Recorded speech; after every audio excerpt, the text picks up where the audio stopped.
50-60 కోట్ల రూపాయలు ఒక సినిమా కలెక్షన్ వస్తే గొప్ప అనుకునేటటువంటి మలయాళంలో ఎంపురాన్ సినిమా ఏకంగా 150 కోట్ల రూపాయల బడ్జెట్ పెడితే ఇప్పటికీ 250 కోట్లు వచ్చింది. మోహన్ లాల్కి ఒకటి కలిసి వచ్చింది. మొన్న ఏదైతే చావా సినిమాలో ఒక సెంటిమెంట్ దానికి అన్ని వందల కోట్ల రూపాయలకు కారణమైంది.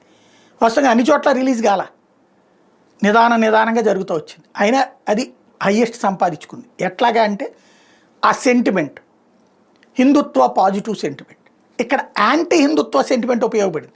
ఎప్పుడైతే కొన్ని హిందూ సంఘాలు దీని మీద అబ్జెక్షన్ రైట్ చేసినాయో, గోద్రాలర్లను నరేంద్ర మోడీని టార్గెట్ చేశారనో ఇట్లాంటివి వచ్చినాయో, అప్పటి నుంచి చూడటం ఎక్కువైందట. ఉత్తరాది ప్రాంతాల్లో, కేరళలో, తమిళనాడులో, కర్ణాటకలో అట్లాంటి చోట్ల అందువలన ఆదాయం పెరిగిందట. ఇప్పుడు దాదాపుగా 250 కోట్ల నుంచి 300 కోట్ల రూపాయల దాకా దాటింది. అయితే ఈలోపుగా ఆ బిట్స్ తీసేస్తానన్నాడు కదా, ఆ తీసేసినటువంటి బిట్స్కి సంబంధించినటువంటి దాంతో పాటుగా మళ్ళీ సెన్సార్కి పంపిస్తే సెన్సార్ అందులో 27 కట్లు చెప్పిందట. ఆ కట్లు పోను మళ్ళీ వేస్తారట. ఈలోపుగా ఇది నడిచిపోతూ ఉంటుంది. సెన్సార్ 2 సర్టిఫికేట్ వచ్చేలోపు ఇది నడిచిపోతూ ఉంటుంది. ఆదాయానికి తిరుగు లేకుండా ఉంది.